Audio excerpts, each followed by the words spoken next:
Hey guys, tonight we begin with the long-forgotten world of ancient Mesopotamia, with the real unsung figures of temple life. The women who were labelled sacred. So before you get comfortable, take a moment to like the video and subscribe, but only if you genuinely enjoy what I do here. And let me know in the comments where you're tuning in from and what time it is for you. It's always fascinating to see who's joining us from around the world. Let's begin where all questionable destinies start, with your parents, whose love is so boundless they just gave you to a fertility cult. It's 2300 BCE, you're 10.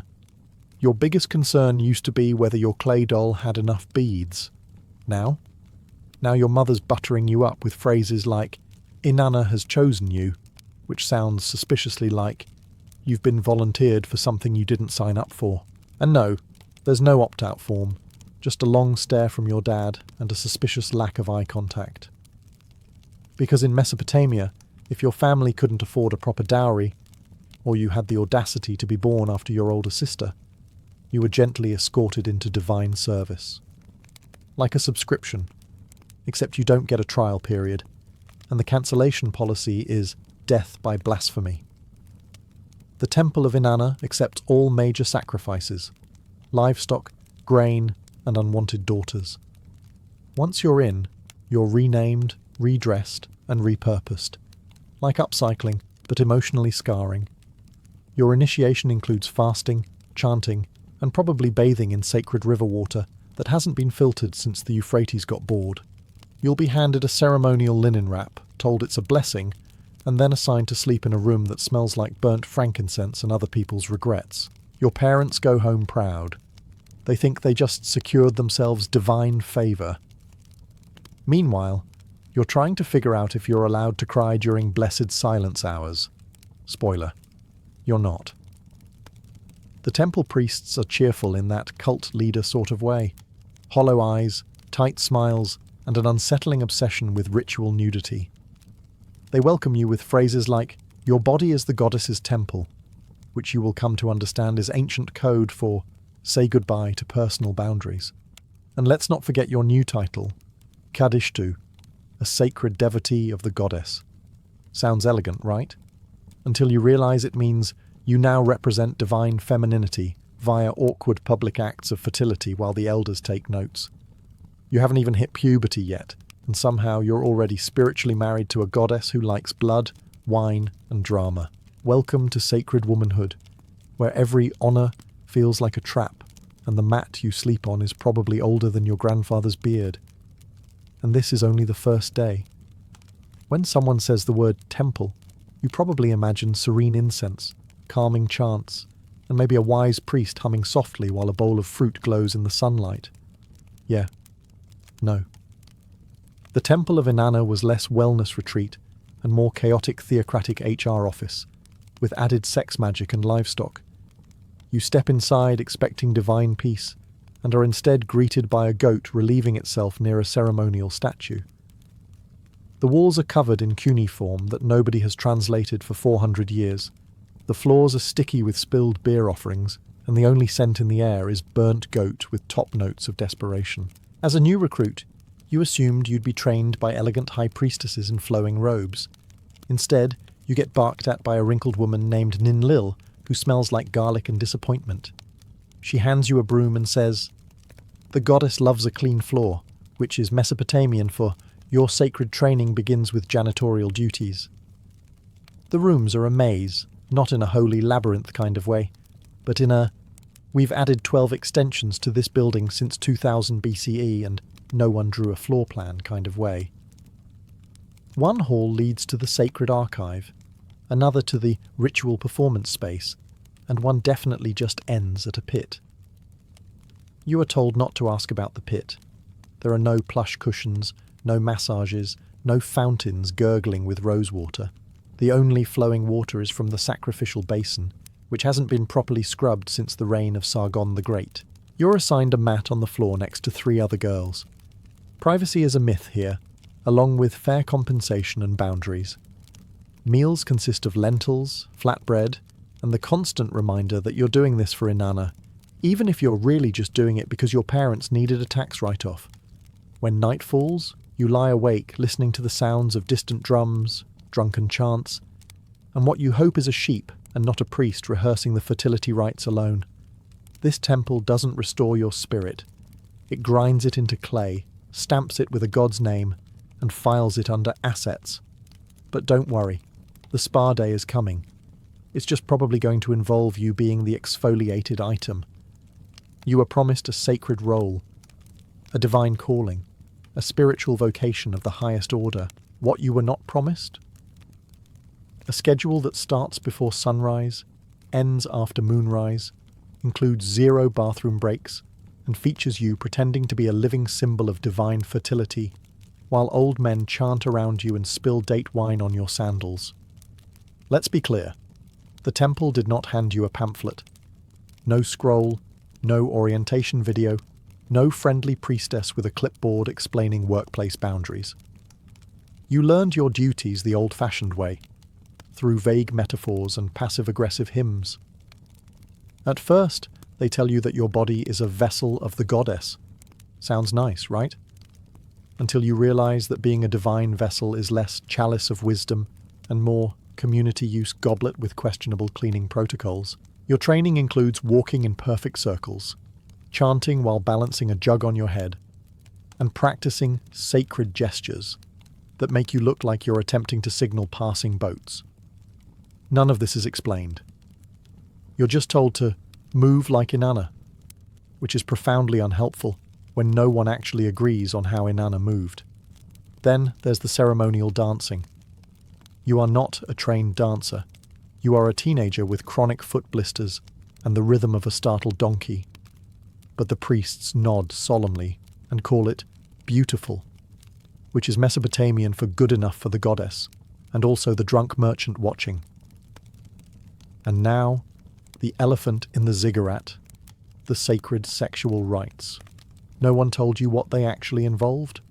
You thought it was metaphorical, a symbolic honouring of fertility, a poetic reenactment of myths. But no, it turns out you're the starring role in a live-action fertility drama with actual men from the community who have paid actual barley. Barley. Not silver. Not gold. Barley. Your first reaction is, surely this is optional. It is not. The gods, apparently, are very pro-barley-based economics. If you try to protest, you're told you don't understand the divine will. If you ask questions, you get reassigned to cleaning the sacred goat stalls, which are not metaphorical.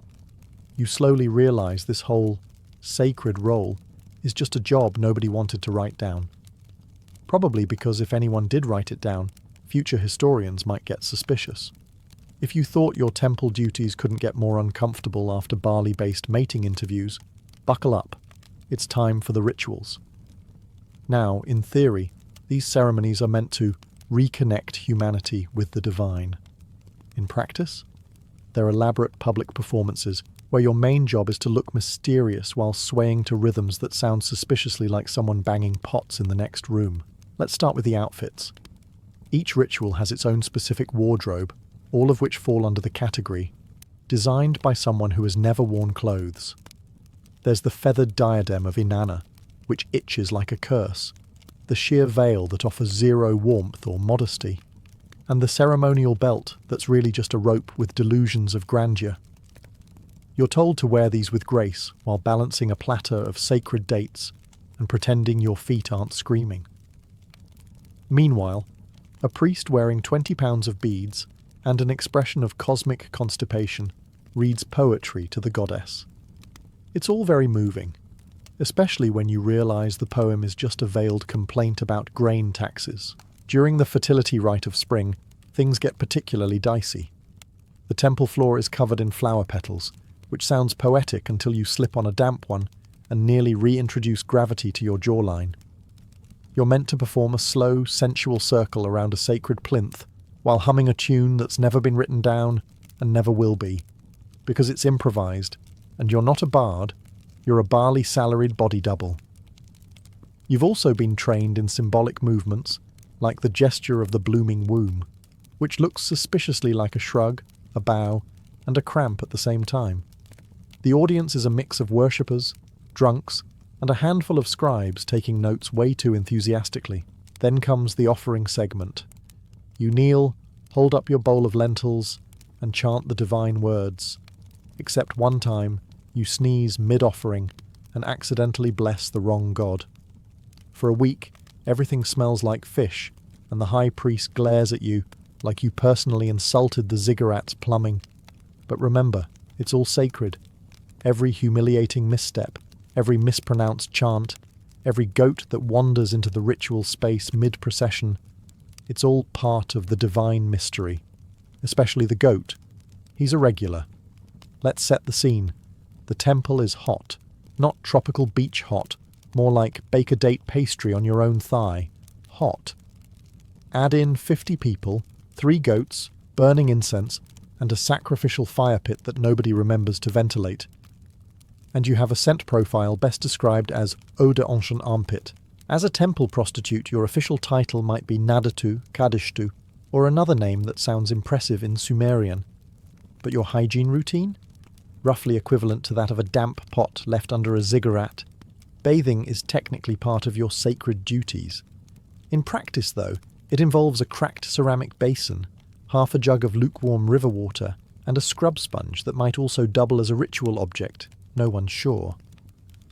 Soap exists, sort of, but it's made from ash and lard and smells like something you'd offer a demon to make it go away. The elite priestesses, of course, get real baths, courtyards with drainage systems, fresh oils, rose petals. They get perfumed towels and assistants with soft hands. You? You get a broken clay jar and a judgmental goose watching the whole process from a corner. Hair care? There's oil, but it's shared among 12 women and a scribe who insists it prevents baldness. You comb your hair with a stick, twist it into something vaguely ceremonial, and hope the gods don't notice the lice. Spoiler, they do. That's why there's a whole hymn about divine itching. Clothing is washed once every lunar cycle, or whenever someone spills wine on it, whichever comes first. You own 2 ceremonial tunics, one for rituals and one for pretending you're not in a constant state of existential rash. And let's not even talk about oral hygiene.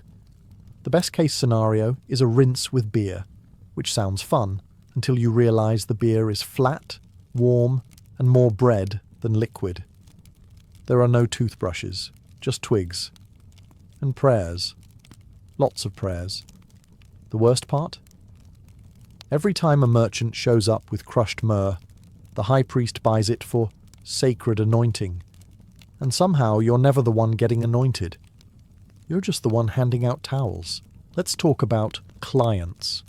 Not worshippers, not pilgrims, not noble devotees moved by the divine mysteries of Inanna. No, these are regular mortal men. Sometimes very mortal, often very regular. Your first time waiting for a ritual partner, you imagined a well-oiled soldier poet, someone tragic and handsome, someone who'd quote hymns and weep softly under the stars, someone who, perhaps, smelled like cedar and danger. What you got was a sweaty grain merchant named Nabu with a limp and a nervous rash. He brought you 3 handfuls of barley and a half-eaten fig as tribute. You tried not to cry, mostly because that would be considered a bad omen, and you did not want to trigger another cleansing ritual. The men who show up at the temple aren't heroes. They're not even side characters. They're townsfolk with untrimmed fingernails and opinions about ox carts. They talk too much. They breathe loudly. And they all believe they are somehow blessed to be part of your divine service, even though they smell like fermented onions and haven't washed their tunics since the last lunar eclipse. You learn quickly how to spot the bad ones. The ones who ask too many questions, or not enough. The ones who believe they're gods now too, because they paid the fee. The ones who bring friends and ask if there's a group rate. There isn't. But you suspect the priests are considering it. Worst of all, the romantics. The ones who mistake your forced smile for affection, who leave you tokens, a cracked bead, a poem carved into a stick, a lock of their hair, unrequested. These men want love, You want out. Some are kind, some are awkward, some are just deeply confused about where the exit is, but none of them are Odysseus. Not even close. And yet, each encounter is billed as sacred. You're told to bless them afterward, sometimes while holding back laughter, sometimes while holding back bile, but hey, at least they usually bring barley. Usually. If you thought your job had no room for micromanagement, think again. Welcome to the temple, where the high priest has all the charisma of a tax auditor and the subtlety of a donkey in heat. And yes, he's watching you. Always. Now, theoretically, he's here to oversee ritual purity. In practice, he's perched behind a beaded curtain like some Mesopotamian version of a reality show host crossed with a suspicious uncle. His eyes never blink. His sandals squeak ominously. And every time you try to relax, he clears his throat like it's an ancient curse. He's the one who assigned you this sacred duty. He's also the one who decides whether you performed your rite with proper reverence. A vague phrase that seems to mean whatever he wants it to mean that week. One day, it's about posture. The next, he's critiquing your tone. The day after that, it's because your left hand looked ungrateful. He takes notes during rituals, not on a tablet, on a scroll. A scroll, which means he has to lick the tip of his reed pen every time he writes. And yes, you can hear it.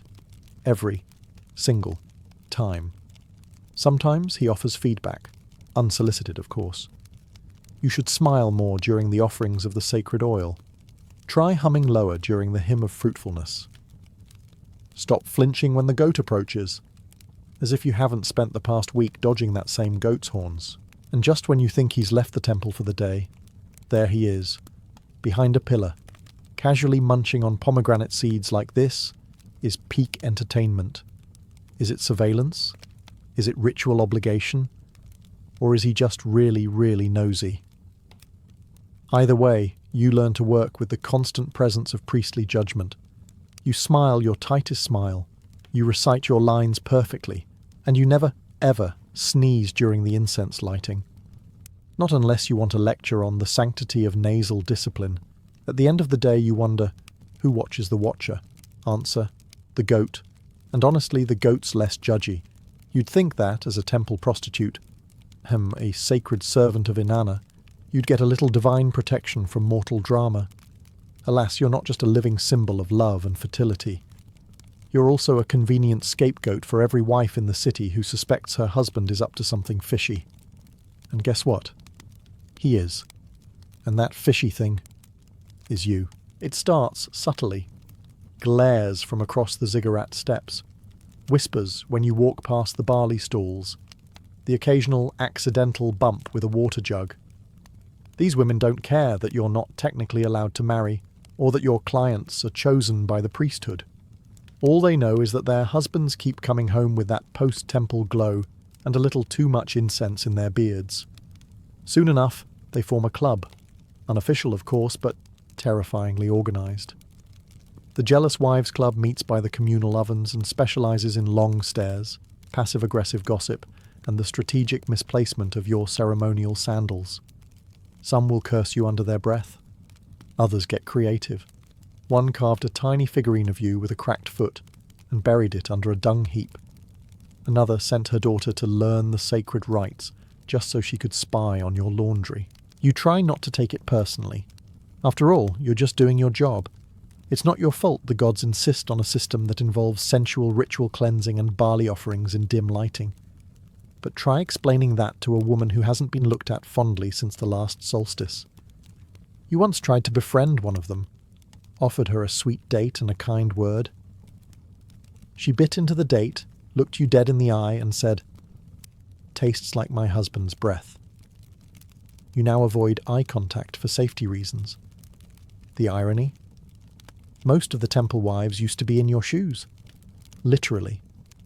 Many were former sacred workers themselves, back when their knees didn't creak and their husbands still brought wine instead of excuses. They know the life, and maybe that's why they resent you so much. After all, they remember exactly how miserable it was.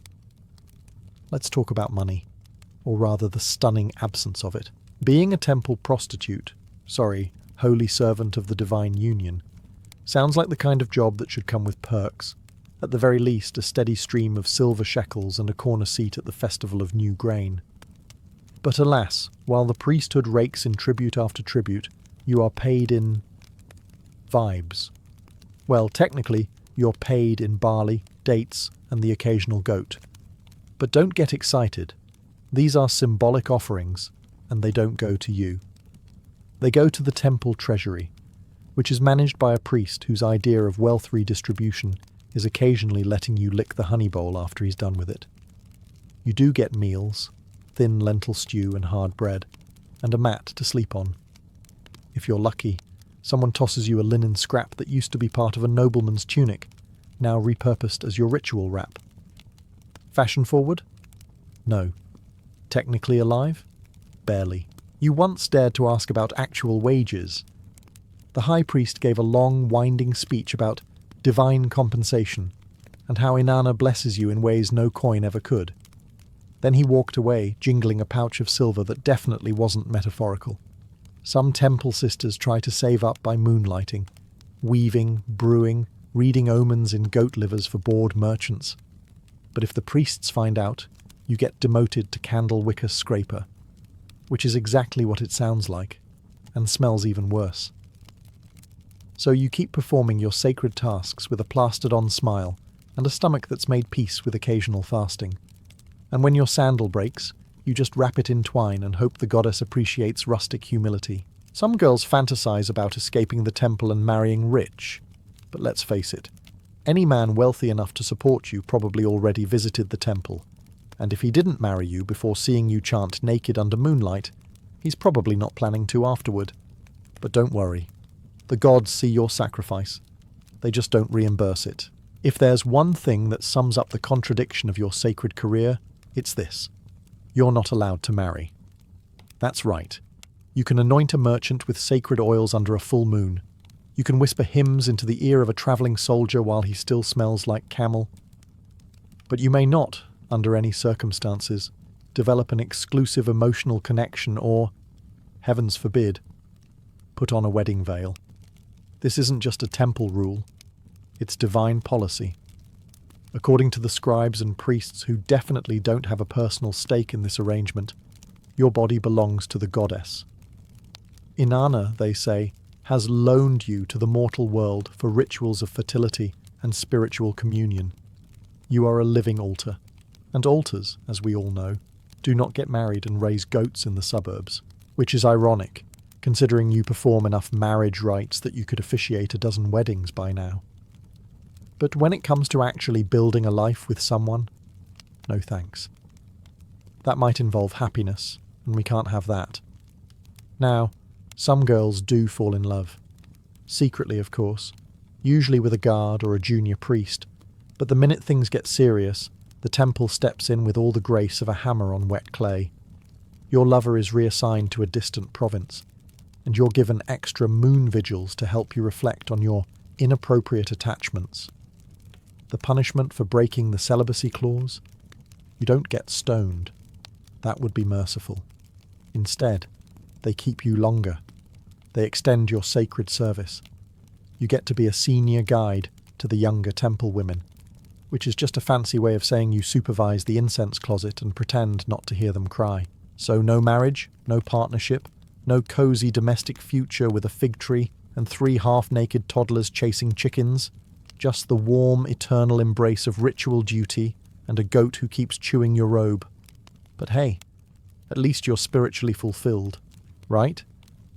When you first arrived at the temple, fresh-faced, nervous, and still smelling vaguely of sheep, you may have harboured the faint, foolish hope that you had some say in what happened to your body. That hope was promptly incinerated in the sacred fire. As a temple prostitute, your body is no longer yours. It belongs to the temple, or to the goddess, or to the priests, or to the men offering goats, grain, or suspiciously damp silver coins. The exact chain of ownership is a bit murky, but one thing is crystal clear. You are not at the top of it. The priests refer to you as a vessel, which sounds poetic until you realise they mean it quite literally, A container, preferably empty, emotionally, mentally, spiritually. It's easier that way. Less fuss when a nobleman wants to honour Inanna with you on the third day of the moon, or when a visiting official needs a ritual blessing before signing off on barley tariffs. There's a ceremony for everything, and you are the centrepiece. Did you think you'd have a say in any of it? Oh no, sweet summer initiate. Your job is to smile serenely, undress artfully, and pretend this is all a deeply spiritual moment, and not an awkward appointment that's running 10 minutes behind. Sometimes, after the sacred union, you get a moment alone. You wrap yourself in linen, sit behind the incense curtain, and try to remember what it felt like to be just a girl.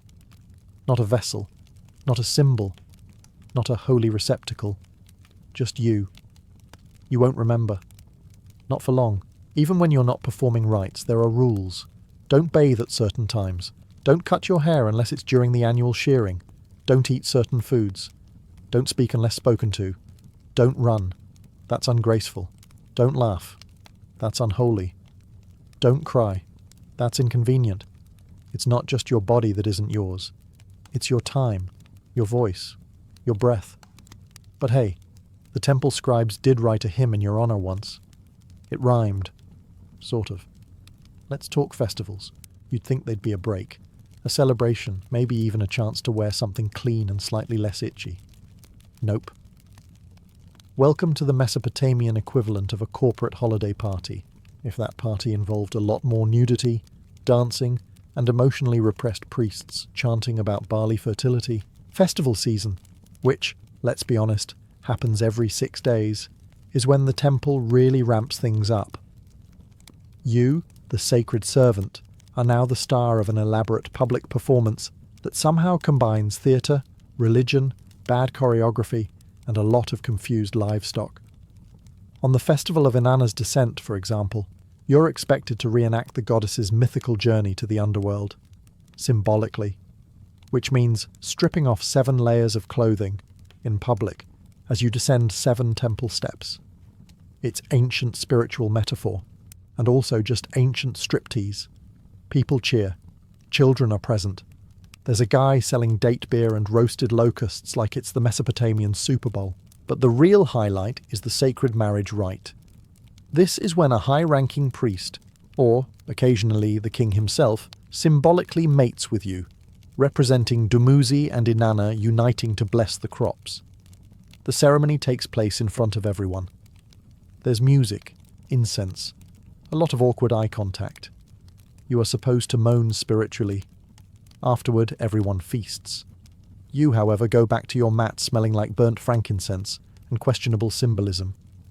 Then comes the parade of the divine maidens, where you're herded through the streets in full ritual garb, i.e., sheer linen and regret, waving to onlookers while trying not to pass out in the sun.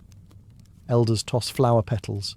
Teen boys toss comments. Some festivals involve ritual bathing, which is temple code for being scrubbed raw by a matron with delusions of cleanliness and a pumice stone from hell. Others involve long fasting periods before the big day, so you get to faint halfway through a fertility dance, which, ironically, makes the priest call you divinely fragile. That's not a compliment. It's a warning label. And no, you don't get the day off afterward. You get kitchen duty, because even divine vessels are expected to stir the lentils. You'd think life as a temple prostitute would at least earn you a little professional solidarity. After all, you and your fellow sacred companions are all bound by the same goddess, the same rituals, and the same uncomfortable linen wrap that never fits right after washing. But no. The real eternal flame in this temple is the gossip. It burns brightly, fueled by equal parts jealousy, judgment, and whatever wine the scribes forgot to lock up. Let's start with the eldest sister, who hasn't performed a rite in years, but still struts around like she invented sacred intimacy. She'll whisper to anyone within earshot that you were chosen for last week's fertility rite, not because of your aura, but because the high priest has a thing for girls with crooked toes. Meanwhile, Kibi, the wide-eyed initiate, keeps accidentally bumping into you during morning incense prep just to ask things like, "Is it true you cried during the last spring rite? In front of the merchants from Kish?" No, Kibi. It was smoke in my eyes. And yes, I hope your next divine cleansing includes extra nettles. Of course, the sacred chamber walls are very thin. You think you're having a private moment of reflection, or maybe eating that honey fig someone left as an offering, and suddenly everyone knows you snuck an extra bite. By mid-afternoon, the story will be that you seduced a merchant for his figs. By evening, the fig will have turned into a gold ring, and by moonrise, someone will be writing a hymn about it. Then there's the unofficial rankings. Who has the most devoted clients? Who got offered a silver comb? Who's been noticed by the high priest's cousin's uncle? They say comparison is the thief of joy. In the temple, it's the main event. But the real art form? Passive-aggressive blessings. May Inanna give you the stamina to keep up with all that attention. One sister smiles sweetly. May your next ritual go smoother than your last, another chimes in.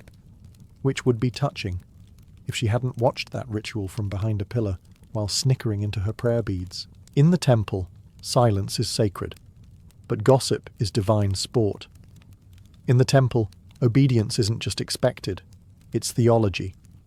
You're not simply a worker with a bad job and worse linen robes. You're a divine vessel. And divine vessels don't talk back, show up late, or skip that very awkward fertility demonstration just because they were having a mild emotional breakdown. Because if you do, it's the Euphrates for you, sweetheart. The river test was Mesopotamia's favourite form of conflict resolution. Did you offend the priest? Break a sacred vase? Whisper that the god statue looks like it's judging your posture? To the river you go, to let the gods decide your guilt. Think of it as a spiritual performance review with a strong current. Here's how it works.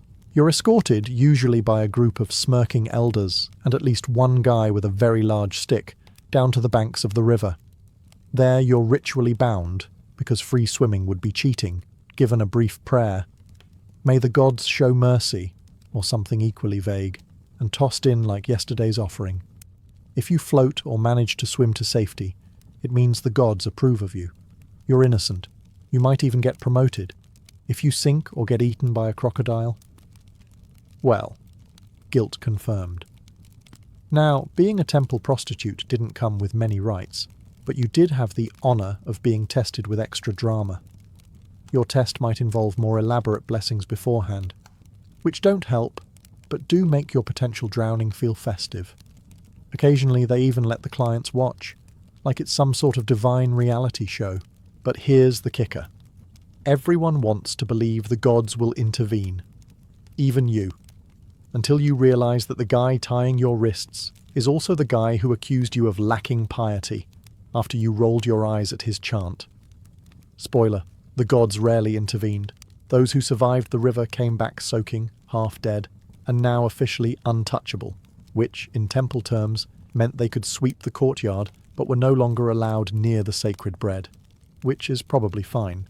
You weren't eating much anyway, so you've survived decades of incense smoke, fertility rituals, river trials, and passive-aggressive prayers. Your hips creak like badly maintained ziggurats, your back's been bowed more times than a sacrificial bull, and your youthful allure now draws more sympathy than divine favour. Surely now, at the twilight of your temple career, you get to rest. Maybe sip some pomegranate wine under the shade of a fig tree and tell scandalous stories to wide-eyed initiates. Absolutely not. Welcome to retirement, Mesopotamian style. You don't get a pension. You get promoted to weaver, herbalist, or if the gods really want to laugh, full-time celibate caretaker of the sacred goats. You're now what the scribes call a nada too, a cloistered temple woman devoted to the gods and to never experiencing joy again. As a nada too, you live in a cell, and not like a cosy monk's cell with rustic vibes. This is a room with a mat, a lamp, and the lingering smell of cumin and existential dread. You're expected to weave cloth for the temple, copy sacred hymns by hand, and generally stay out of the way unless your advice is needed, which it isn't. You don't have children. You don't have a husband. You don't even have your old lovers sending you offerings anymore. Apparently once your sacred duties expire, so does your fan base. Oh, and those younger temple girls. They now look at you like you're a living cautionary tale. Did she really serve Inanna for 40 years? Why does she mutter about fig theft in her sleep? Didn't she once bite a priest? Yes, and technically, but he deserved it. But there's one upside. You finally get a tiny taste of peace. No more awkward rituals. No more rivalries over who gets the most gold-plated amulets. And best of all, nobody expects you to smile through another fertility chant. You sit in your corner, hum ancient hymns and think, at least I'm not in the river. Because in the end, surviving is the divine reward. In ancient China, food was never just food. It was philosophy, medicine and politics, all served on a lacquered tray. To eat was to participate in the balance of the cosmos. Every dish, whether simple millet porridge or extravagant shark fin soup, carried meaning. The guiding principle was yin and yang, opposing forces that, when balanced, kept the body healthy and the empire stable. Cold ingredients like cucumber or mung beans were thought to cool fiery temperaments, while warming foods like ginger or lamb stoked the body's inner furnace.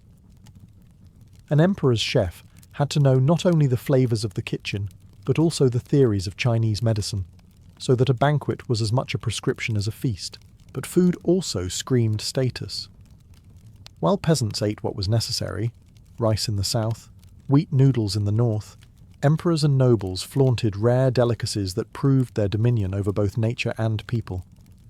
Eating something exotic was a way of saying, I control the farthest mountains and seas, and I can bring them to my table.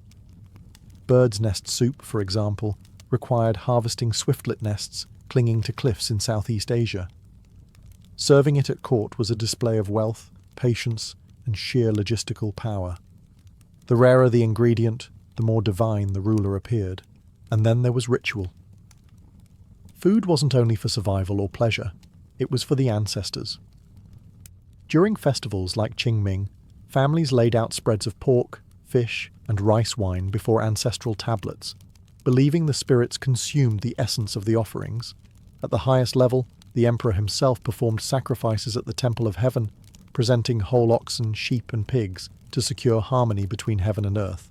To dine was to govern, to eat was to pray. So when we talk about ancient Chinese delicacies, we're not talking about snacks you grab at a street stall. We're talking about carefully engineered symbols of cosmic order, political legitimacy, and spiritual duty. In this world, a bowl of soup could mean the difference between balance and chaos, between health and sickness, even between heaven's blessing and heaven's wrath. Imagine sitting at the emperor's table in the Forbidden City. This was not dinner as you know it.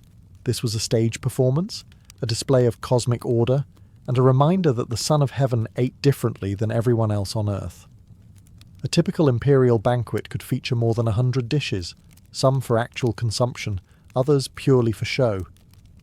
The idea was not that the emperor would taste everything, but that the abundance itself demonstrated power. To feed him was to feed the empire. The preparation for such a feast was a logistical marvel. The imperial kitchens employed hundreds of cooks, each with a specialized role, one for roasting meats, another for soups, another for pastries, and so on. There were even separate kitchens for different meals of the day. The staff worked under strict supervision, since feeding the emperor was as much a matter of survival as taste. One poorly cooked dish could mean dismissal, and one poisoned morsel could topple dynasties. Tasting officials were assigned to sample every plate before it reached the throne. The emperor's table was also a space for ritual. Meals began with offerings to the ancestors and to heaven itself. Certain dishes appeared only at specific times of year.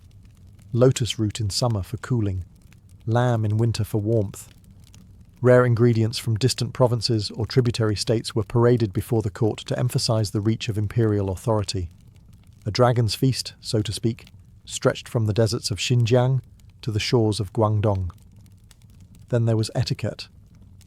To dine with the emperor required careful choreography. Officials never began eating until he lifted his chopsticks. Servants moved silently, gliding like shadows, replenishing teacups and whisking away discarded bones. Each gesture reinforced hierarchy. The emperor ate slowly, with dignity, while everyone else mirrored his pace, careful never to outshine or out-eat him. This table was also where politics happened. To be invited to share a dish was a privilege, a sign of imperial favour. A single bowl of soup could raise a man's fortune or signal his downfall. In this setting, food was not merely nourishment. It was diplomacy, medicine, ritual, and theatre rolled into one. At the emperor's table, eating was never ordinary. It was destiny, plated in porcelain. Of all the strange and treasured foods in ancient China, bird's nest soup sat at the very top of the imperial menu. It wasn't made from twigs or leaves, but from the hardened saliva of the swiftlet, a small bird that nested in caves along the coasts of Southeast Asia. To harvest these nests, workers risked their lives climbing sheer cliffs or dangling from ropes in pitch-black caverns, scraping fragile nests from the rock face. Each nest was a prize, fragile as glass and worth its weight in silver. To the Chinese court, this soup was far more than a culinary oddity. It was medicine, luxury, and divine gift combined. Doctors of traditional Chinese medicine praised it for strengthening the lungs, replenishing qi, improving digestion, and even enhancing beauty. It was believed to soothe coughs, keep skin youthful, and extend longevity. To sip from this delicate broth was to ingest not just food, but health, vitality, and prestige.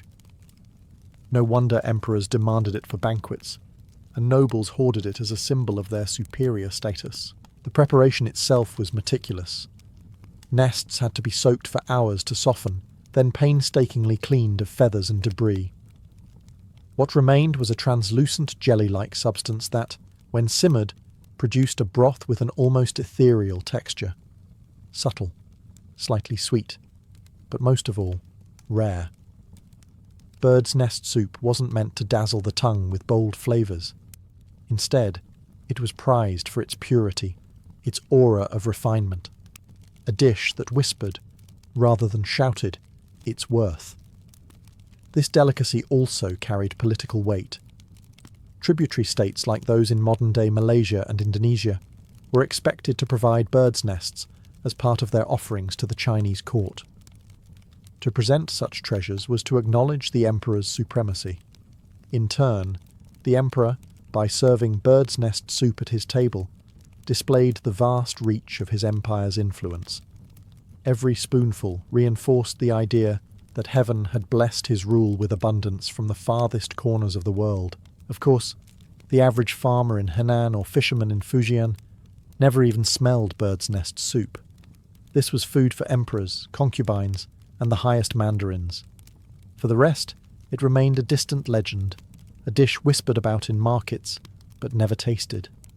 So, bird's nest soup wasn't just dinner. It was a cliffside conquest, a medical prescription, a diplomatic tool, and a symbol of heaven's favour, all simmered into one porcelain bowl. When most people think of silkworms, they picture shimmering robes, not dinner plates. But in ancient China, nothing went to waste, not even the wriggling little creatures that spun silk. Once the delicate threads were harvested for weaving, the plump silkworm pupae remained behind, and the Chinese court found a way to turn them into food. To outsiders, it might sound horrifying, snacking on insects. But in China, it was practical, symbolic, and surprisingly prestigious. Silkworm pupae were considered highly nutritious. Packed with protein, fat, and essential minerals, they were seen as a concentrated source of energy. In traditional Chinese medicine, they were believed to tonify the blood, improve skin, and balance the body's inner energies. Emperors and nobles consumed them not only as a curiosity, but as a supplement, a way to fortify their strength and preserve vitality. In a culture where food was inseparable from health, silkworm pupae represented medicine wrapped in a crunchy shell. Preparation varied. Sometimes the pupae were roasted until crisp, other times boiled and seasoned with soy or spices. The texture was chewy, the flavour nutty, earthy, even slightly sweet depending on the method. It wasn't a delicacy designed to seduce with flavour alone, but with the idea that by consuming the silkworm, one absorbed the same transformative energy that turned mulberry leaves into silk.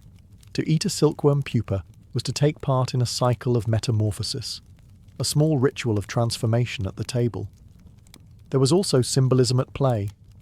Silk itself was the fabric of wealth, a material that clothed emperors, monks, and envoys from distant lands. To eat the byproduct of silk production was, in a way, to consume luxury itself. Imagine hosting a banquet where guests wore silk gowns while being served dishes made from the very creatures that produced them. It was both decadent and poetic, a reminder that even insects could be transformed into status symbols. Of course, not everyone in China was indulging in this crunchy delicacy. Silkworm pupae were expensive, tied directly to the silk industry, and thus most often appeared on the tables of the elite. For peasants, it was a story told rather than a dish tasted. But for the imperial court, silkworm pupae bridged the worlds of fashion, medicine, and cuisine in one bite. So the next time you think about silk, remember, in ancient China, the emperor might have been wearing it on his shoulders and chewing on it at supper. Few dishes in Chinese history symbolized power and extravagance quite like shark fin soup. To modern sensibilities, it may sound like a questionable culinary choice, but for centuries it was the crown jewel of imperial banquets. Served in golden bowls and reserved for the most important occasions, shark fin soup wasn't about taste alone. It was about announcing to the world that the emperor commanded the oceans themselves. The fins were prized for their texture rather than flavour. Once softened through long hours of simmering, they developed a slippery, gelatinous consistency that Chinese gourmands described as luxurious. To this, chefs added rich broths flavoured with chicken, ham, or abalone, creating a dish that felt opulent in the mouth. Eating shark fin soup wasn't meant to satisfy hunger. It was a performance of refinement. To lift a porcelain spoonful was to signal wealth, sophistication, and access to the rarest treasures of the sea. Medicine, of course, played its role. Traditional Chinese doctors claimed shark fins could boost energy, improve kidney health, and enhance virility. Whether or not these effects were real, the symbolism mattered. Serving shark fin soup at a banquet was like offering bottled vitality to one's guests, a culinary blessing of strength and longevity. For emperors, this made the dish even more valuable. A ruler who consumed shark fin was displaying not just power, but divine endurance. But the logistics of acquiring shark fins made the dish even more exclusive. Fishing fleets had to brave distant seas, haul in massive creatures, and carefully preserve the fins for transport back to China. Every spoonful carried with it the labour of entire expeditions. To present shark fin soup at the imperial table was to proclaim mastery over distant waters and control over the men who sailed them. For ordinary people, shark fin soup was a myth, a story passed down through whispers about the court's excess. It was not meant for the masses, but for emperors, high officials, and honoured guests. To be offered shark fin was to be elevated, if only briefly, into the orbit of imperial privilege. So while bird's nest soup symbolised heaven's blessings and silkworm pupae symbolised transformation, shark fin soup symbolised raw dominance. It was a delicacy that said, "The seas belong to us, and we can serve their greatest predators in a porcelain bowl." If you thought bird spit and shark fins were extravagant, wait until you see what the emperor's chefs were carving up next. Ancient Chinese banquets didn't shy away from exotic meats. If it roamed the land, swam the river, or flew the skies, chances are someone at court tried to turn it into a delicacy. But some dishes stood above the rest as the ultimate symbols of luxury: camel humps, bear paws, and leopard fetus stew. These weren't just meals, they were edible trophies of conquest and dominance. Take the camel hump, for example. To most people, a camel was a beast of burden trudging along the Silk Road. But to the emperor, its fatty hump was the prized cut. Roasted until tender, it was served at banquets as proof that the empire's reach extended deep into the deserts of Central Asia.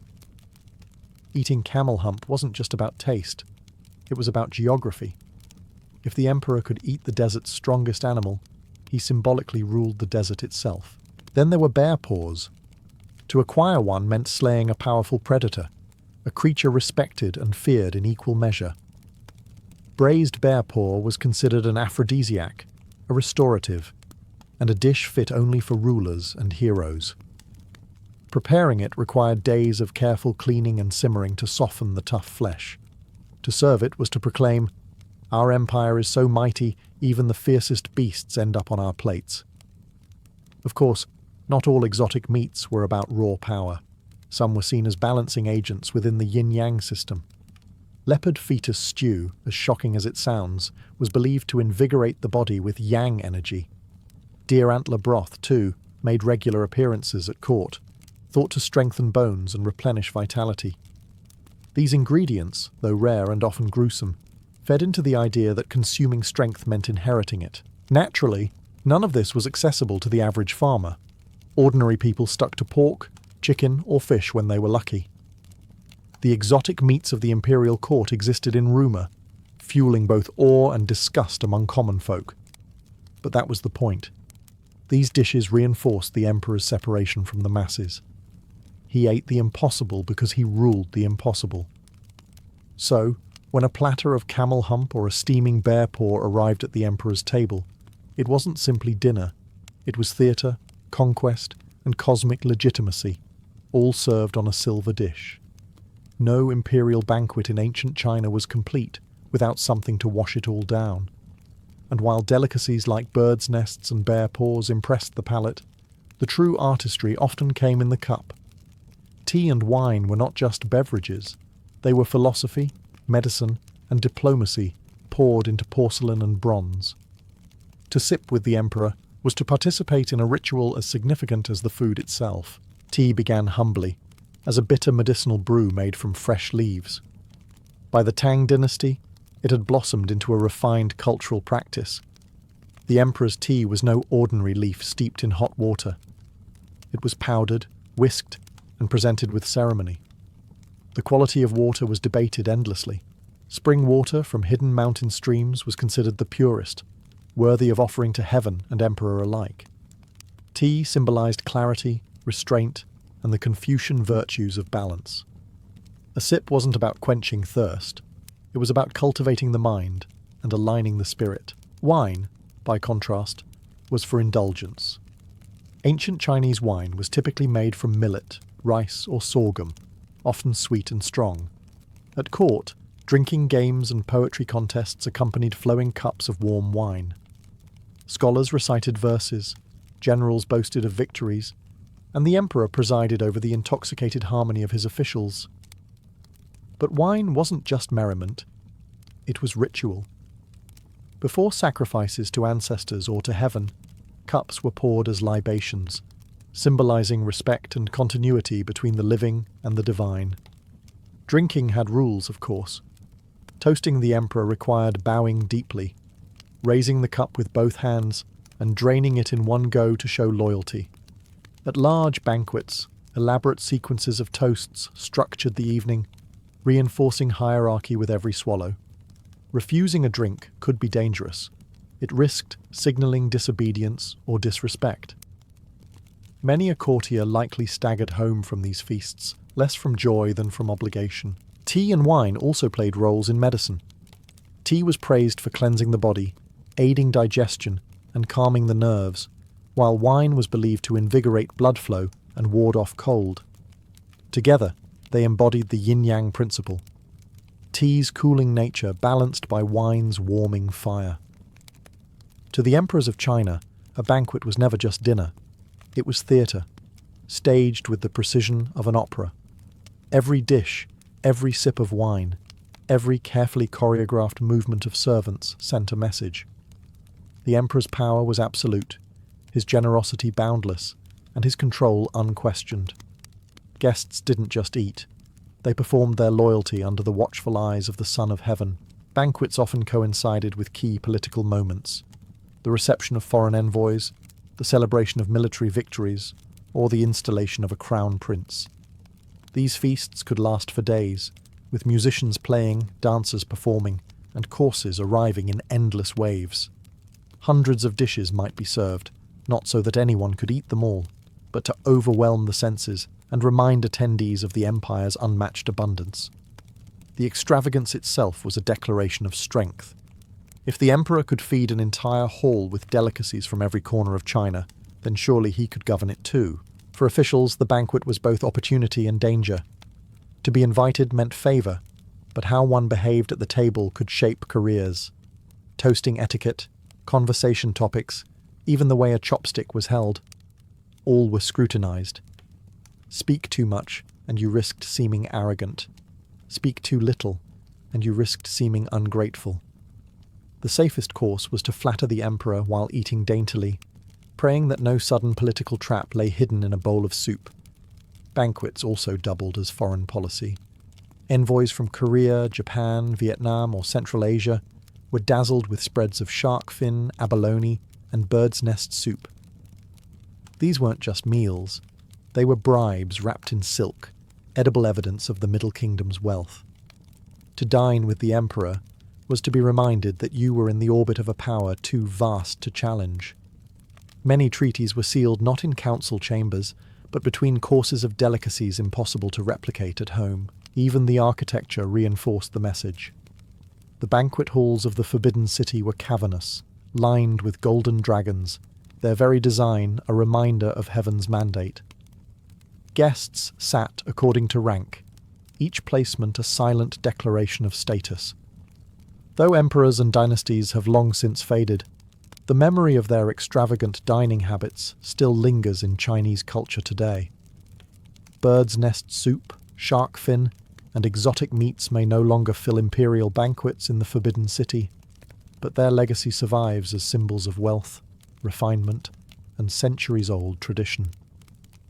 Even in modern times, these dishes remain tied to celebration and status, appearing at weddings, state dinners, or as rare indulgences for those who can afford them. Yet their influence stretches far beyond luxury. The ancient philosophy of food as medicine, rooted in yin and yang, still shapes the way many Chinese people eat. Herbal broths, carefully balanced meals, and seasonal eating practices trace their lineage directly back to the imperial kitchens. A bowl of chicken soup today might not contain a shark fin or a silkworm pupa, but it still carries echoes of the same belief.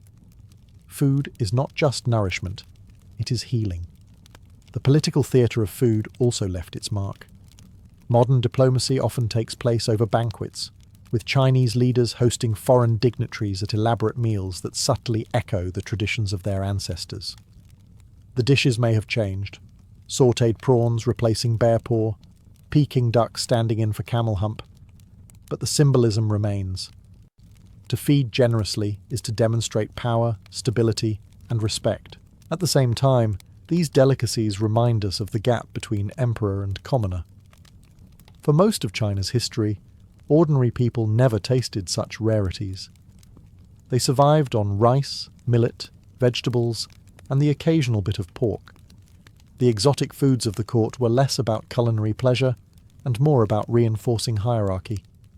The emperor ate like a god, so that everyone else remembered he was closer to heaven. Today, some of these ancient delicacies are disappearing. Conservation laws and shifting ethics have placed shark fin and exotic meats under scrutiny. Modern tastes are also changing, with more emphasis on accessibility and sustainability. And yet, the fascination remains. To eat what emperors once ate is to take part in history, to taste a fragment of a world where every meal was medicine, ritual, and performance. The legacy of ancient Chinese delicacies is therefore not just about flavour, it is about identity, memory, and the stories a culture tells through its food. Long after the last imperial banquet ended, the echoes still linger in every bowl of soup, every ceremonial toast, every carefully balanced dish. Qin Shi Huang, the first emperor of China, wasn't content with just unifying his empire. He wanted to unify eternity itself. By 221 BCE, he had forged warring states into one nation, standardized coins, weights, measures, even axle widths of carts, so they could run on the same roads. He centralized power in a way no ruler before him had managed, but for all his earthly triumphs, one enemy still taunted him: death. The emperor's obsession with immortality was legendary. Court alchemists promised him potions that could grant eternal life, many brewed with mercury and strange minerals. Ironically, the very elixirs meant to prolong his existence were likely poisoning him slowly. But Qin Shi Huang didn't rely solely on alchemists. He also turned his ambition toward architecture, envisioning a tomb that would make him immortal in another way, through sheer scale and spectacle. This wasn't going to be an ordinary burial mound. Qin ordered the construction of a subterranean empire, a mirror of the world he ruled above ground. It would have palaces, offices, stables, entertainers, and an army, an entire civilization meant to accompany him into the afterlife. Historical records suggest that over 700,000 labourers were conscripted, working for decades to complete the project. Many never left, entombed by secrecy and the emperor's paranoia that his resting place remained hidden from looters. At the heart of this underground domain lay the most astonishing creation of all, the Terracotta army. Life-sized clay soldiers, each one unique, each crafted with individual facial features, hairstyles, and expressions. They stood in perfect ranks, ready to guard their emperor for eternity. These soldiers weren't symbolic sketches. They were detailed, fully armed warriors, complete with bronze swords, spears and crossbows, once gleaming with sharp edges and still deadly millennia later. The scale of the project reflected Qin Shi Huang's vision of immortality not just as eternal life, but eternal dominance.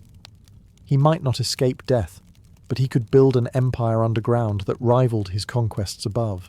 It was power carved into clay, immortality baked into terracotta. Thus began one of the greatest archaeological mysteries in history, a tomb sealed, guarded, and rumoured to be surrounded by rivers of flowing mercury, untouched for over 2,000 years. For more than 2,000 years, the Terracotta army remained hidden beneath the soil of Shanxi province, silent and forgotten. The tomb of Qin Shi Huang was described in ancient chronicles, but to most people it sounded like legend, a buried palace guarded by statues and flooded with mercury rivers. Farmers in the 20th century had no reason to believe such tales. Until 1974. That spring, a group of peasants near the village of Lintong were digging a well during a drought. Instead of hitting water, their shovels struck hard clay. At first, it seemed like ordinary debris until a human face emerged from the dirt. But it wasn't flesh or bone, it was terracotta. Soon more fragments appeared: torsos, arms, weapons. What they had stumbled upon was no mere artifact. It was the tip of an army that had slept underground since the time of Alexander the Great. News spread quickly, and archaeologists rushed to the site. As they began excavating, they realized the scale of what had been uncovered was staggering. Pit after pit revealed row upon row of clay warriors, each one unique, standing in formation, as though waiting for a command that would never come.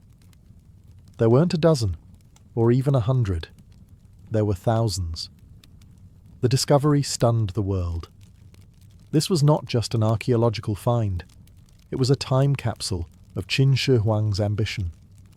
Farmers who had once prayed for water had uncovered a treasure that would forever alter our understanding of ancient China. The site became one of the greatest archaeological digs of the 20th century, comparable to Tutankhamun's tomb in Egypt. For the villagers, the discovery was a blessing and a curse. On one hand, it brought global recognition and tourism, transforming Lintong into a site visited by millions. On the other, their farmland was swallowed by excavation, their lives uprooted by history. Still, the sheer wonder of the Terracotta army outweighed the disruption. China had found not just a relic, but a national symbol, proof of the grandeur and power of its very first emperor. And yet, what was unearthed was only a fraction.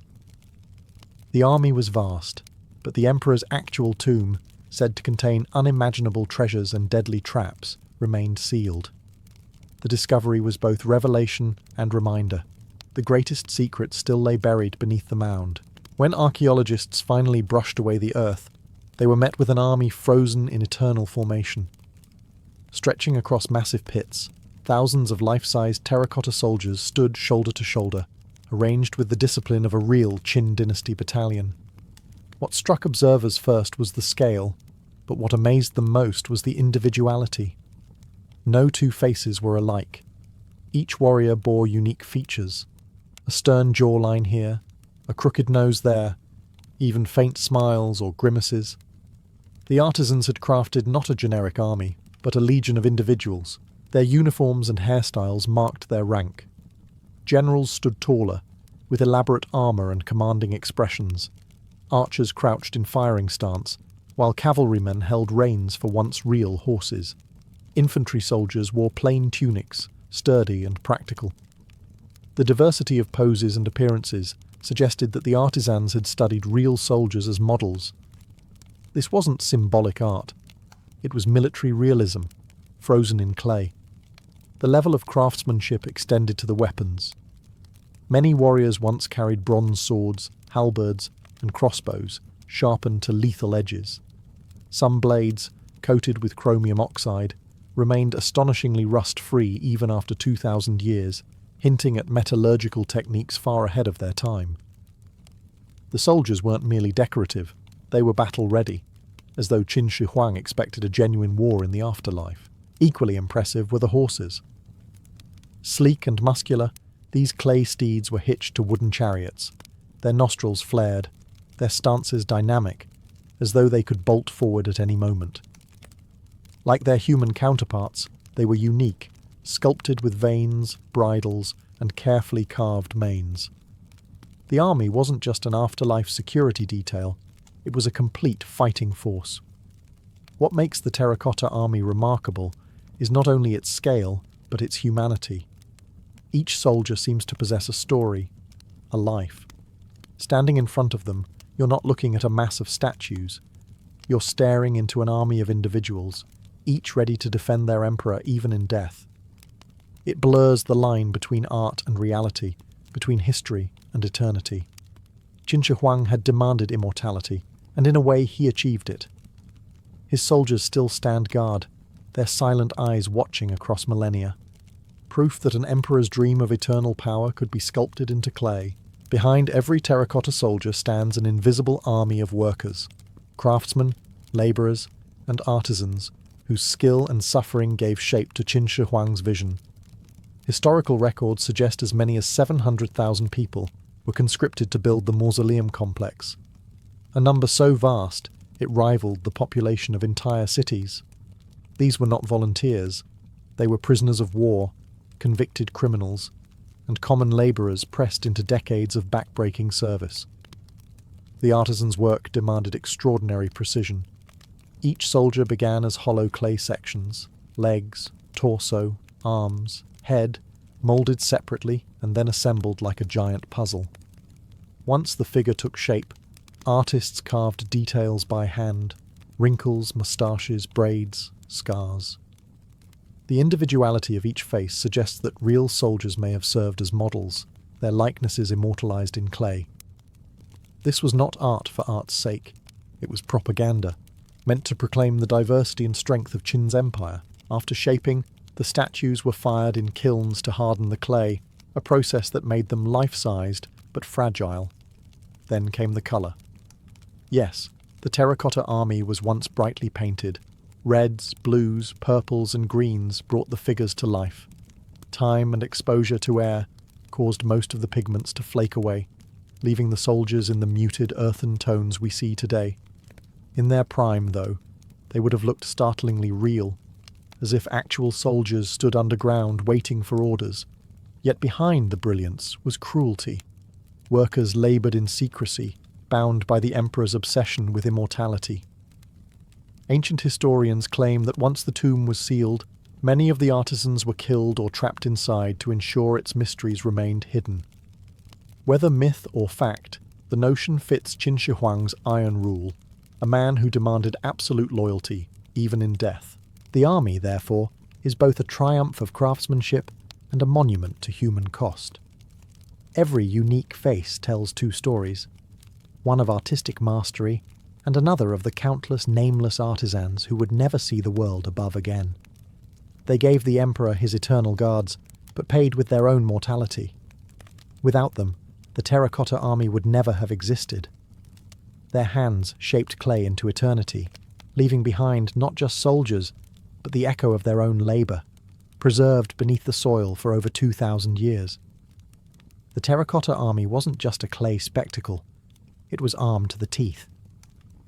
When archaeologists uncovered the pits, they found thousands of real bronze weapons alongside the soldiers: swords, halberds, spears, and crossbow bolts. Many were still sharp, their edges gleaming after 2 millennia underground. These weren't ceremonial trinkets, they were practical, deadly tools of war. What shocked experts most was the preservation. Some blades showed an unusual shine, leading to speculation that ancient craftsmen had discovered a method of chrome plating, centuries before modern metallurgy. Later studies suggested the effect came from careful polishing and the soil's unique chemistry. But the fact remains. The weapons endured remarkably well, a testament to Qin dynasty technology. The crossbows were particularly advanced. Each came with trigger mechanisms made of bronze, precision-engineered, so that even after 2,000 years, they could still fire when tested. The bolts were mass-produced in standardized sizes, evidence of the Empire's drive toward uniformity. It meant that an archer could pick up any quarrel and it would fit his crossbow, a level of logistical efficiency rarely seen in the ancient world. Armour also played a role, though fewer examples survived. Fragments suggest leather and bronze lamella armour once dressed the clay soldiers, now lost to decay. Still, the detailed carvings on the statues show a clear hierarchy. Generals clad in ornate gear, infantry in simpler protection, archers with lighter tunics for mobility. The artisans didn't just sculpt warriors, they sculpted an entire military structure, accurate down to its smallest detail. Even the arrangement of the weapons reflected battlefield strategy. Archers were positioned at the front and flanks, ready to rain down fire. Infantry stood in tight formations, while cavalry and chariots anchored the wings. This wasn't random decoration. It was Qin Shi Huang's military doctrine carved in clay. The same formations that had crushed rival states were recreated underground, ensuring victory in the afterlife. To stand in those pits today is to glimpse not just art, but engineering genius. The weapons and armour bridge the gap between archaeology and military history, showing how Qin's armies dominated the battlefield. In death, as in life, Qin Shi Huang would be defended by the most advanced technology of his age. As impressive as the terracotta army is, it's only the prelude. The soldiers guard a vast burial mound that has never been opened, the actual tomb of Qin Shi Huang. According to ancient sources, the mausoleum was a subterranean palace meant to replicate the empire he ruled in life. It supposedly contained rivers and seas made of liquid mercury, powered by ingenious mechanical systems that mimicked the natural world. Stars were painted on the ceiling to mirror the night sky, and pearls were used to simulate the glow of the moon. The historian Sima Qian, writing a century after Qin's death, described a tomb filled with treasures, crossbow traps, and booby traps designed to kill intruders. The emperor, paranoid even in death, wanted his resting place to remain untouched forever. Modern science lends eerie support to these stories. Soil samples around the mound reveal unusually high concentrations of mercury, suggesting that the toxic rivers described by Sima Qian may actually exist. So why hasn't the tomb been opened? For one, the Chinese government has adopted a policy of caution. Archaeologists fear that opening the chamber could destroy priceless artifacts. The painted terracotta soldiers lost their vibrant colours within minutes of exposure to air. Imagine what would happen to 2,000-year-old wood, silk, or paper. Technology simply isn't advanced enough yet to excavate the tomb without irreparable damage. There are also ethical and political concerns. Qin Shi Huang is both a unifier and a tyrant in Chinese history, a man remembered for both his achievements and his brutal rule. Disturbing his tomb might spark debates over how his legacy should be handled. For now, the mound stands as a sealed time capsule, one of the last great unopened tombs in the world. The mystery only deepens the fascination. Beneath that hill may lie treasures beyond imagination, or a lethal chamber of poison gas and collapsed tunnels. Until the day comes when technology can safely pierce its secrets, Qin Shi Huang will continue to rest in silence, guarded by an army of clay that has already stunned the world. His true mausoleum remains the ultimate archaeological cliffhanger, visible, yet forever out of reach. The Terracotta army was more than a security detail for the afterlife. It was propaganda, baked into clay. Qin Shi Huang understood the power of spectacle. In life, he built massive roads, walls, and palaces to show the people that his rule was absolute. In death, he commanded a clay army to broadcast the same message, that even the grave could not strip him of power. Each soldier in the pits wasn't just a guardian, it was a symbol of unity. The first emperor had welded 7 warring states into one empire. The diversity of the warriors, different facial features, hairstyles, and armor styles mirrored the diversity of the people now under his control. Farmers, hunters, and warriors from across China were all represented, transformed into silent servants for eternity. The message was clear. Qin's reach extended across all regions, and his rule would last forever. The army also projected fear. Imagine being a commoner in ancient China and hearing whispers that your emperor had an entire underground army, complete with weapons, horses, and chariots, waiting to defend him after death. It reinforced the idea that Qin Shi Huang was more than a man. He was a figure chosen by heaven, whose authority transcended mortality. To oppose him was to oppose not only a living emperor, but one who could command legions from beyond the grave. Even the act of building the army was political theatre.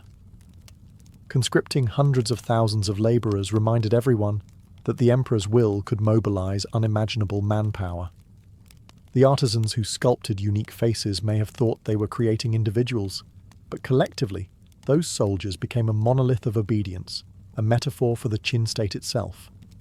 Diverse people moulded into a single, unstoppable machine. 2,000 years later, the army still fulfills its propaganda role. Tourists from around the world stand in awe, just as subjects once did before Qin's massive building projects. The emperor's message has endured. He was powerful, he was eternal, and he left behind monuments that no one could ignore. The Terracotta army wasn't just about defending a tomb, it was about defending a legacy. And in that mission, it has succeeded brilliantly. When farmers unearthed the Terracotta army in 1974, they didn't just expose an archaeological wonder, they uncovered a cultural treasure that reshaped modern China's identity. What had been a dusty legend in ancient chronicles suddenly stood in the light, row upon row of clay soldiers staring back after 2,000 years. The discovery stunned the world, but its greatest impact was felt at home. For the Chinese government, the Terracotta army became a symbol of national pride. It showcased China's ingenuity, craftsmanship, and historical continuity. At a time when the country was emerging from the upheavals of the Cultural Revolution, the find offered something powerful. Proof that China's ancient civilization had created wonders on par with the pyramids of Egypt. The soldiers became silent ambassadors, reminding both citizens and foreigners that Chinese history was as grand and enduring as any in the world. Tourism exploded. Lintong, once a sleepy farming village, transformed into a global destination. Millions of visitors now walk through the pits each year, gazing at the soldiers who once guarded Qin Shi Huang. The economic impact has been immense. Hotels, museums, and entire industries sprouted around the site. For the farmers who found the first fragments, the discovery brought both disruption and fame. Some were hired to autograph guidebooks, others lamented the loss of their farmland. History had literally changed the ground beneath their feet. Internationally, the Terracotta army became a cultural icon. Exhibitions travelled to major museums across the globe, drawing record-breaking crowds. The soldiers, with their hauntingly human faces, became China's most recognizable archaeological export. They carried not just the story of Qin Shi Huang, but the narrative of a nation reclaiming its ancient past and using it to inspire the present. But the discovery also raised questions. How should modern China view Qin Shi Huang, a unifier who laid the foundation of the nation, or a tyrant who ruled with cruelty and fear? The Terracotta Army allowed the government to emphasize the former, promoting unity and pride, while leaving the darker aspects of his reign in the shadows. In the end, the rediscovery didn't just preserve history, it redefined it. The soldiers stood not only as guardians of an emperor's tomb, but as symbols of a civilization reclaiming its legacy. More than 2,000 years after they were entombed, the Terracotta Army still marches on, not across battlefields, but through the imagination of the world. Their silent ranks have become one of the greatest archaeological icons of human history, standing alongside the pyramids of Giza and the ruins of Machu Picchu as symbols of civilizations that dreamed on a monumental scale. For historians, the army is a window into the past. It reveals the military organization of the Qin dynasty, the artistry of its craftsmen, and the sheer ambition of a ruler determined to conquer even death. Every soldier's face, every weapon, every trace of pigment is a fragment of history waiting to be pieced together. The site remains an open book that scholars are still learning to read, each excavation deepening our understanding of how China's first empire functioned. For modern China, the Terracotta Army is more than history. It is heritage. The soldiers are cultural ambassadors, drawing millions of tourists, inspiring artists, and even shaping popular media. They stand as proof that Chinese civilization was not only ancient, but advanced, capable of achievements that continue to awe the modern world. School children learn of them as part of their national story, while international visitors see them as evidence of a culture whose influence has never ceased. Yet the legacy of the Terracotta Army is also wrapped in mystery. The unopened tomb of Qin Shi Huang still looms nearby, sealed beneath its mound, its secrets guarded by mercury and myth. Until technology allows for safe excavation, the emperor's grandest secrets remain untold. That tension between what we know and what lies hidden fuels endless fascination. The army is both a revelation and a teaser, a promise that the greatest discovery may still await. Perhaps that is the true genius of Qin Shi Huang's vision. He may not have found literal immortality, but his soldiers ensure that his name, his power, and his ambition endure. They remind us that empires may fall, but stories and monuments live on. The Terracotta Army is more than clay and soil. It is a dialogue across millennia, where silent soldiers continue to tell us about power, fear, artistry, and the eternal human struggle against time itself. The Illyrians were born of stone and sea. Their homeland stretched along the jagged eastern coast of the Adriatic, where mountains plunged directly into salt water and fertile valleys were rare. It was a harsh environment, demanding resilience. Fields of grain were limited, and herding goats or sheep could only provide so much. To survive, Illyrians turned to the one resource that was limitless and ever-present: the sea. From an early age, children were raised with the sound of waves as their lullaby and the smell of salt in their lungs. Fishing was a daily necessity, but the Illyrians quickly learned that the Adriatic was not just a pantry, it was a highway. Its inlets, islands, and hidden coves provided both shelter and opportunity. Those who mastered its rhythms could thrive. Those who did not were doomed to hunger. This geography shaped more than diet. It shaped identity. Villages clung to rocky cliffs, their homes overlooking narrow harbours where boats were pulled up onto the beach. Men and women alike were skilled in navigating treacherous waters, mending sails and rowing against unpredictable currents. The Adriatic was both a provider and a battlefield, and it demanded respect. To live on its shores was to live on a knife's edge. The Illyrians became seafarers not by choice but by necessity. Trade and raiding blurred together, for in a land with little farmland, acquiring resources from passing ships seemed less like crime and more like survival. A merchant vessel heavy with wine, olive oil, or grain was a floating solution to winter's scarcity. For the Illyrians, the sea was freedom, wealth, and power rolled into one. Over time, this reliance on the sea hardened into culture. Songs told of heroic raids. Legends celebrated captains who returned with riches. To be skilled at seafaring was not merely practical. It was a mark of status. Chiefs who commanded fleets could secure loyalty more effectively than those who controlled land. The Adriatic, with its endless horizon, became the Illyrian stage for glory. Thus, long before Rome or Greece considered Illyrians pirates, the Illyrians themselves knew only that they were people of the coast, shaped by waves, sharpened by hunger, and destined to build their lives not on the land, but on the restless surface of the sea. To dominate the Adriatic, the Illyrians needed more than courage. They needed the perfect ship. What emerged from their rocky harbours was the lembus, plural lembi, a vessel that became the beating heart of Illyrian seafaring and piracy. Unlike the heavy merchant ships that lumbered along trade routes, the lembus was built for speed, agility, and stealth.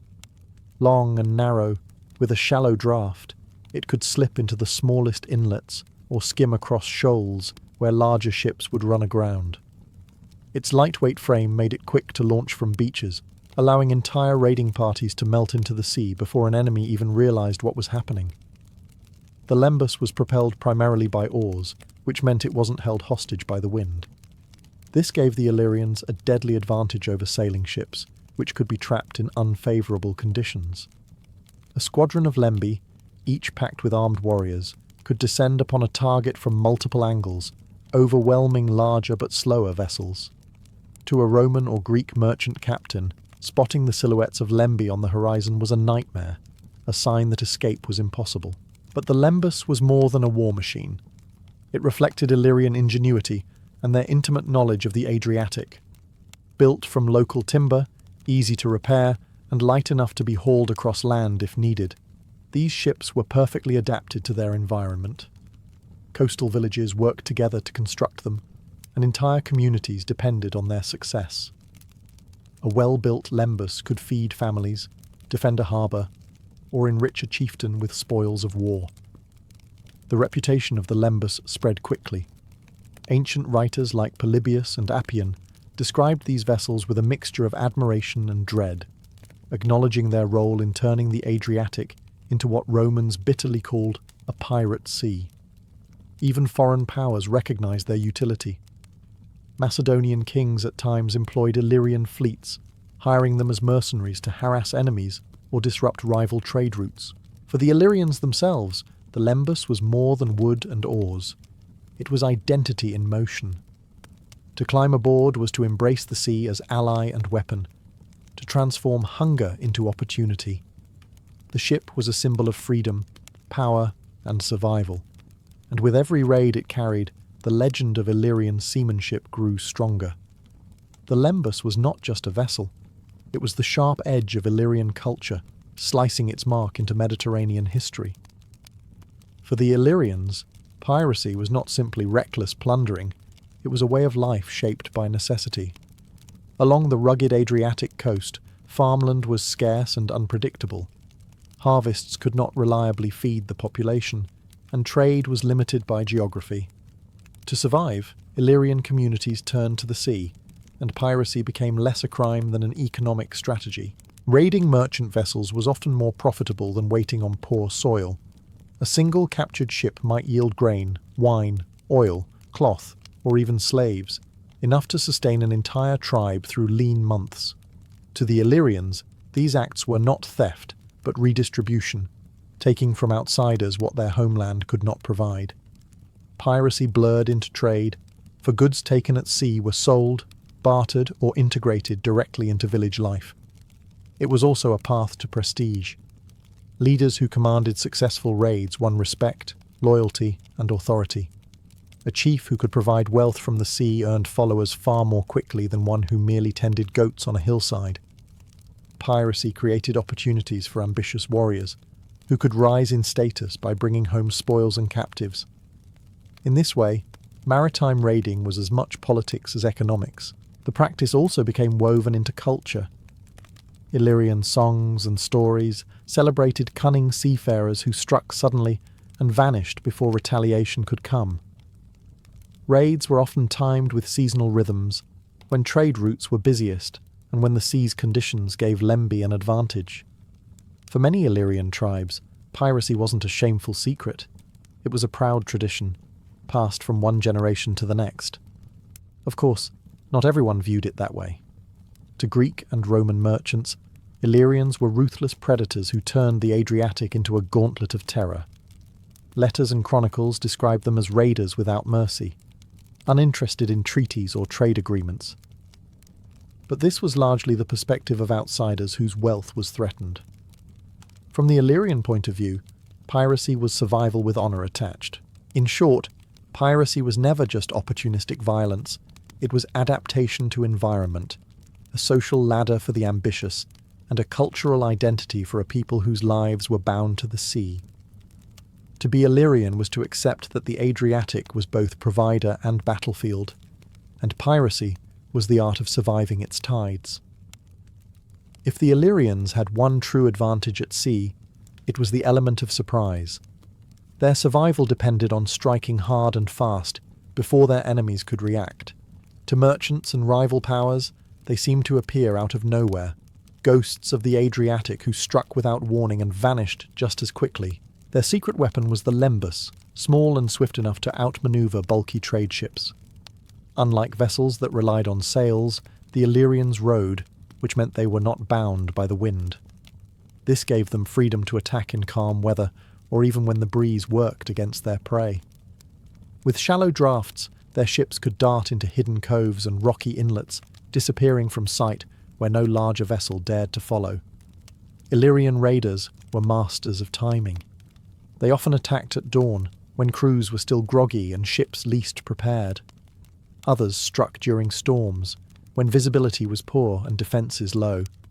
A squadron of Lemby could swarm a target from multiple sides, overwhelming defenders before they could even raise alarm. By the time word reached authorities, the Illyrians were already gone, their ships vanishing into the labyrinth of islands that dotted the eastern Adriatic.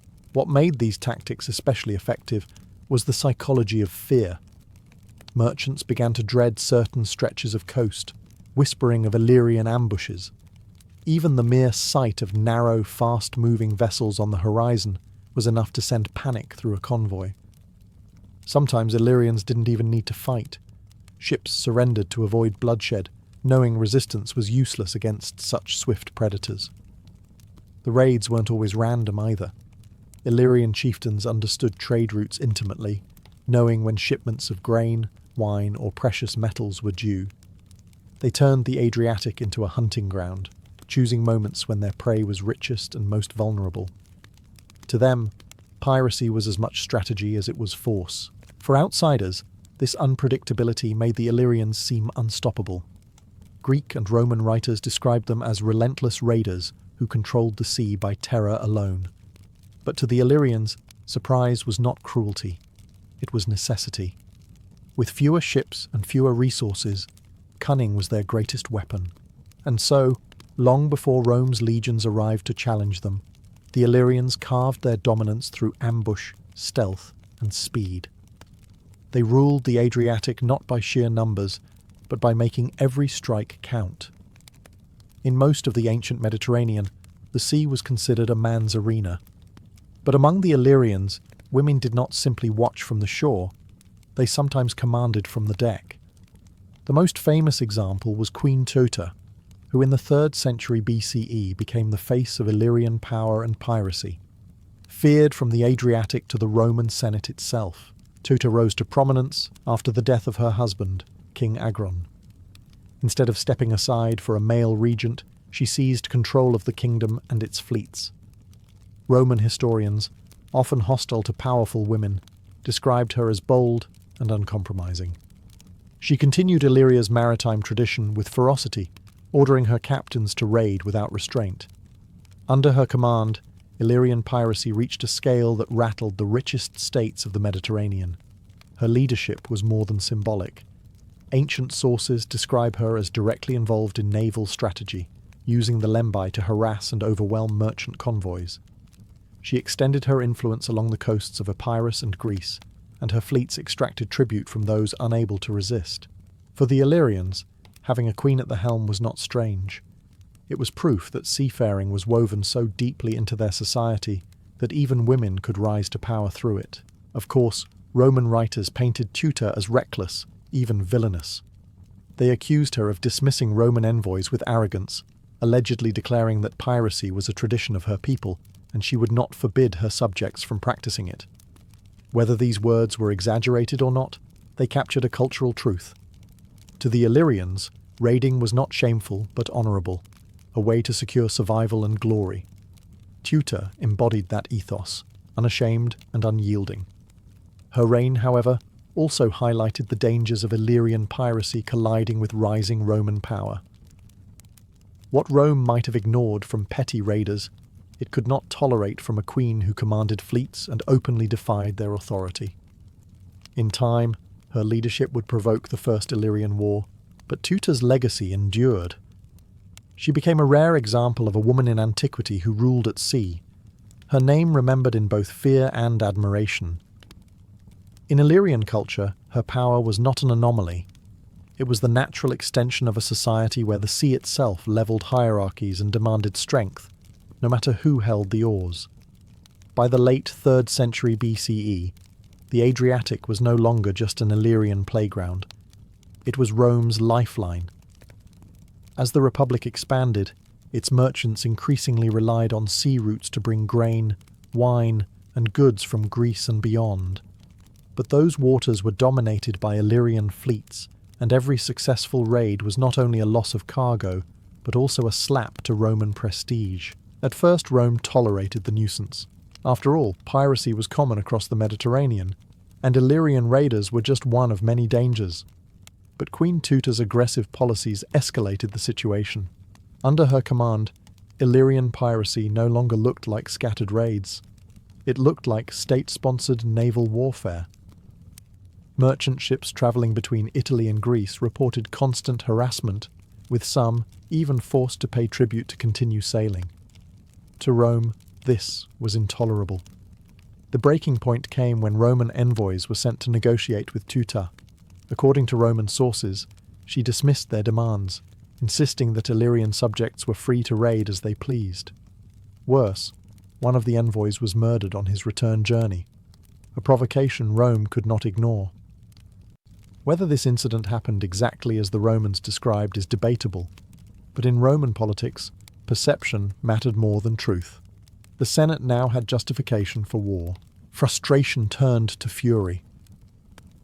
Roman senators argued that Illyrian piracy threatened not only commerce, but also Rome's reputation as the emerging Mediterranean power.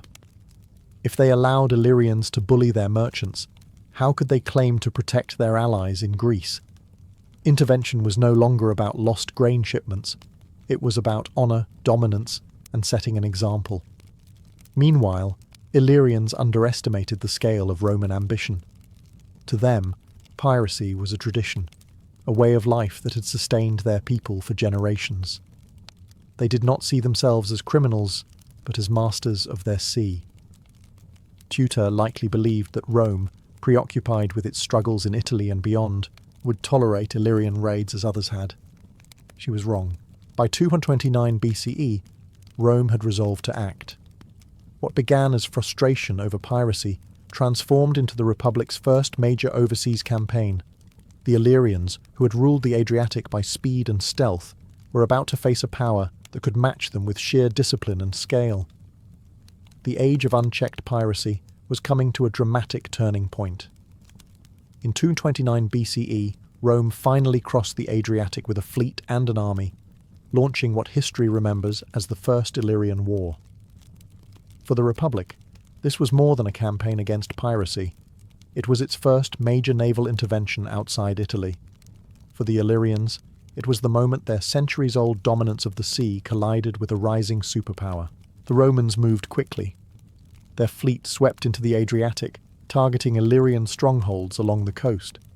Cities that had once profited from piracy or offered safe harbour to raiders now faced the choice of surrender or destruction. Many coastal communities, sensing Rome's overwhelming power, defected early, eager to escape Queen Tutor's tightening grip and avoid the wrath of the legions. Tutor's lembi were formidable in surprise raids, but they were no match for Rome's disciplined naval formations. Roman ships were larger, sturdier, and backed by soldiers trained for boarding combat. The very tactics that made Illyrians masters of ambush proved useless against an enemy that brought the fight to their doorstep. Where Illyrian speed had once guaranteed victory, Roman persistence and numbers forced retreat. The war was also political. Rome wasn't just battling pirates, it was securing alliances. Greek city-states, long harassed by Illyrian raids, welcomed Roman protection, seeing the Republic as a counterbalance to Illyrian aggression. By presenting themselves as liberators, the Romans turned Illyrian piracy into justification for expanding their influence into the Balkans. Tutor resisted fiercely, but by 228 BCE, her power was broken. Defeated and humiliated, she was forced to sign a treaty. The terms were harsh. She lost control over much of the Adriatic coast, her navy was restricted, and she was barred from sailing south of her capital with more than 2 unarmed ships.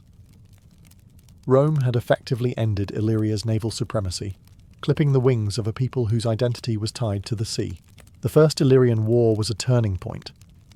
For the Romans, it proved that they could project power across the waves, setting a precedent for future Mediterranean campaigns. For the Illyrians, it marked the beginning of decline, as their proud tradition of piracy would now face constant Roman pressure. The Adriatic, once Illyrian waters, was slowly becoming a Roman lake. The First Illyrian War may have humbled Queen Tutor, but it did not end Illyrian resistance. Piracy was too deeply ingrained in their way of life to vanish with a treaty. For decades after 228 BCE, Illyrian chiefs and kings continued to test Rome's patience, rebuilding fleets and resuming raids whenever they sensed Roman attention was elsewhere. But each defiance brought harsher Roman retaliation, slowly grinding down Illyrian independence. One of the most determined rulers was Demetrius of Pharos, a former ally of Rome who turned against them once he saw an opportunity to revive Illyrian seafaring power. He reorganized fleets of lembi and extended raids deeper into Greek waters, provoking what became the Second Illyrian War in 219 BCE. This time, Rome responded with overwhelming force, crushing Demetrius's fleets and seizing his strongholds. He fled into exile, and Illyria's remaining autonomy shrank even further. But resistance did not die easily. Later, kings like Gentius tried to rally Illyrian tribes against Rome, raising fleets and armies to reclaim their freedom. By the mid-2nd century BCE, however, the balance of power was hopelessly one-sided. In 168 BCE, during the Third Illyrian War, Rome moved decisively. Gentius was defeated, captured, and paraded in a Roman triumph. His kingdom was dismantled, and Illyria was reorganized into Roman provinces. For the Illyrians, this was the final blow. Their once feared fleets were dismantled, their piracy outlawed, and their independence extinguished. The Adriatic, once dominated by lembi and raiding parties, became a corridor patrolled by Roman galleys. Where Illyrian chiefs once demanded tribute, Roman tax collectors now reigned. Yet even in defeat, the Illyrians left their mark. Roman authors continued to write of them with a mixture of fear and grudging respect. Their skill at sea, their daring raids, and their stubborn resistance became part of Rome's own mythology of conquest, proof of challenges overcome on the road to empire. The conquest of Illyria marked more than the end of piracy in the Adriatic. It was also the beginning of Rome's dominance in the eastern Mediterranean. By breaking Illyrian freedom, Rome secured a naval foothold that would later enable campaigns against Macedonia and Greece. In crushing the pirates, Rome had unlocked the wider world. For the Illyrians, however, the loss of their seafaring independence meant more than political subjugation. It marked the fading of an identity built on the waves. The Adriatic would never again belong to them. Though Rome crushed Illyrian independence and outlawed their piracy, the memory of Illyrian seamanship did not vanish. In fact, their reputation as fearless raiders and cunning sailors echoed for centuries, shaping both how their neighbours remembered them and how their descendants saw themselves. The Adriatic may have become a Roman lake, but its history still carried the imprint of Illyrian oars. The lembus, once the terror of merchants, influenced ship design long after the Illyrians were gone. Its shallow draft and speed inspired later naval tactics in the Adriatic, where manoeuvrability mattered more than brute force. Roman writers, though hostile to Illyrian piracy, often acknowledged the effectiveness of these vessels. The very ships Rome had once feared were eventually studied and adapted for Roman use. Culturally, the Illyrians left behind a legacy of resilience. Their reliance on the sea forged a society that valued courage, adaptability, and cunning. To them, piracy had not been shameful. It was a solution to geography, a declaration that survival sometimes demanded bending the rules of empire and commerce. Even under Roman rule, coastal communities in the Balkans retained their maritime traditions, passing down skills in navigation, fishing, and raiding that would resurface in later centuries. In a broader sense, the Illyrian story highlights a recurring theme in history: small seafaring peoples challenging great powers through speed, daring, and knowledge of the sea. Just as the Vikings would raid medieval Europe, the Illyrians once turned the Adriatic into their hunting ground. Their piracy forced larger states to adapt, shaping trade routes, military strategy, and diplomacy. In this way, the Illyrians punched far above their weight in the ancient world. Today, the Illyrian name survives mostly in fragments, place names, archaeological finds, and echoes in Balkan history. Yet their seafaring reputation endures. To study them is to be reminded that history is not only made by empires, but also by the pirates who dared to defy them.